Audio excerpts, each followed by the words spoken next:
Évangile de Jésus-Christ selon saint Luc, chapitre 6, versets 6 à 11. Un jour de sabbat, Jésus était entré dans la synagogue et enseignait. Il y avait là un homme dont la main droite était desséchée. Les scribes et les pharisiens observaient Jésus pour voir s'il ferait une guérison le jour du sabbat. Il aurait ainsi un motif pour l'accuser. Mais lui connaissait leur raisonnement et il dit à l'homme qui avait la main desséchée, lève-toi et tiens-toi debout là au milieu. L'homme se dressa et se tint debout. Jésus leur dit, je vous le demande, est-il permis le jour du sabbat de faire le bien ou de faire le mal, de sauver une vie ou de la perdre? Alors, promenant son regard sur eux tous, il dit à l'homme, étends la main. Il le fit et sa main redevint normale. Quant à eux, ils furent remplis de fureur et discutaient entre eux ce qu'ils feraient à Jésus. Acclamons la parole de Dieu. Louange à toi, Seigneur Jésus. Chers frères et sœurs bien-aimés, dans l'évangile de ce jour, saint Luc nous présente une scène très belle. Jésus est dans la synagogue. Bien entendu, les scribes et les pharisiens, ceux-là qui observent scrupuleusement la loi, sont là. Dans la salle, il y a un monsieur qui souffre terriblement. Sa main est totalement paralysée. Elle est desséchée. Ils observent, ils épient Jésus pour voir si Jésus ferait une guérison le jour du sabbat. Cet homme souffre énormément. Ils s'en foutent pas mal de la souffrance de l'homme. Tout ce qui les intéresse, c'est Jésus. Ils veulent le piéger. Saint Jérôme, dans ses commentaires de l'évangile Luc, donne beaucoup de détails sur cet homme. Il raconte que cet homme était un tailleur de pierre. Et une fois en taillant les pierres, il a eu un accident de travail. Une grosse pierre est tombée et a détruit son bras droit. À cause de cela, il ne pouvait plus travailler et il souffrait énormément. Il est devenu un mendiant et il passait de rue en rue pour mendier son pain quotidien. Et tous les jours du sabbat, il venait prier et pleurer au sabbat, demandant au Seigneur la grâce de la guérison afin de ne plus être humilié lorsqu'il serait en train de mendier son pain.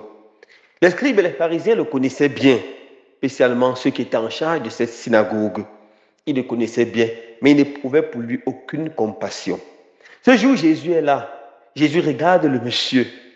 Dans son regard, Jésus lit toute sa souffrance et toute sa misère. Jésus lui dit, mon ami, mets-toi devant. Il vient devant. Et Jésus pose la question à tous ceux qui étaient dans la synagogue. Est-il permis de faire le bien le jour du sabbat, oui ou non? Ils n'osent pas répondre, car ils interdisaient de faire le bien à un être humain le jour du sabbat.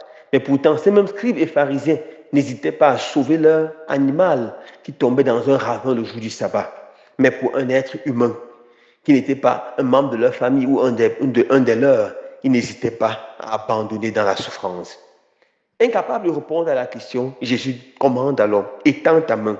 Et immédiatement, il est guéri. Immédiatement, il est guéri. Les scribes et les pharisiens commencent à percer davantage Jésus parce qu'il a fait une guérison le jour du sabbat. Frères et sœurs bien-aimés, que devons-nous retenir de l'évangile de ce jour? La grande compassion de Dieu. La compassion du cœur de Jésus qui est au-dessus de toutes les lois. La compassion. La compassion, c'est quoi? La compassion vient de deux mots latins, cum et passio. Cum, avec, passio, souffrir. La compassion, c'est regarder quelqu'un qui souffre et c'est le toucher au plus profond de ses entrailles et souffrir avec cette personne. Car c'est la compassion, la chose qui nous met en mouvement et qui nous donne de pouvoir aider, de pouvoir soulager, de pouvoir travailler pour le bonheur de l'autre. Jésus avait la compassion pour ces pauvres hommes. Et devant cette compassion, Jésus n'hésite pas à briser une loi, à briser la loi. Ça, c'est la grandeur et la beauté de Jésus. Mon frère, ma sœur, est-ce que nous avons la compassion pour nos frères et sœurs qui souffrent? Est-ce qu'au nom de l'amour que nous avons pour nos frères et sœurs, nous sommes capables de briser une loi? Qu'elle soit une loi religieuse, qu'elle soit une loi traditionnelle, ou même qu'elle soit une loi civile. La compassion pour nos frères et sœurs doit être la chose la plus grande et la plus sacrée. Il racontait l'histoire d'un moine qui était très pauvre et qui était dans un monastère.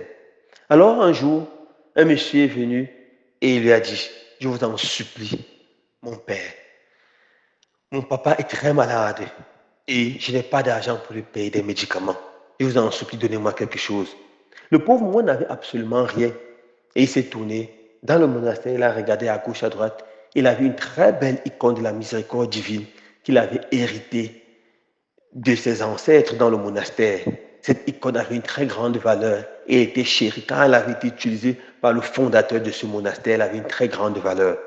Alors, ce moine qui était le maire du monastère a pris cette statue, a donné au monsieur et lui a dit, va la vendre au musée. Tu auras seulement l'argent pour t'occuper de ton papa. Très content, il est allé vendre cela et il a pu s'occuper de son papa. Alors, lorsque son serviteur, ses autres disciples observaient la scène, ont vu cela, qui observaient la scène ont vu cela, ils étaient très indignés et ils ont dit au moine, c'est un sacrilège. Comment peux-tu oser prendre la statue de Jésus miséricordieux, une statuette qu'on a ici depuis la fondation de ce monastère, et donner pour qu'on vende afin de sauver un être humain? C'est un sacrilège. Et le monastère et le moine a répondu à ses disciples en disant ceci, qu'est-ce qui est plus sacré? La statue de Jésus miséricordieux ou un être humain qui est en train de souffrir et qui est en train de mourir? À vous de réfléchir et de trancher. Mes frères et sœurs bien-aimés, Jésus a donné sa vie par compassion pour nous les hommes, parce qu'il nous a vu souffrir et mourir dans le péché. Nous devons ainsi nous sacrifier pour que nos frères et sœurs soient soulagés, sortent de la souffrance, sortent du péché et sortent de la mort. Que le Seigneur nous donne un cœur compatissant, un cœur qui peut capable de briser toutes les lois pour mettre l'homme debout. Loué soit Jésus-Christ.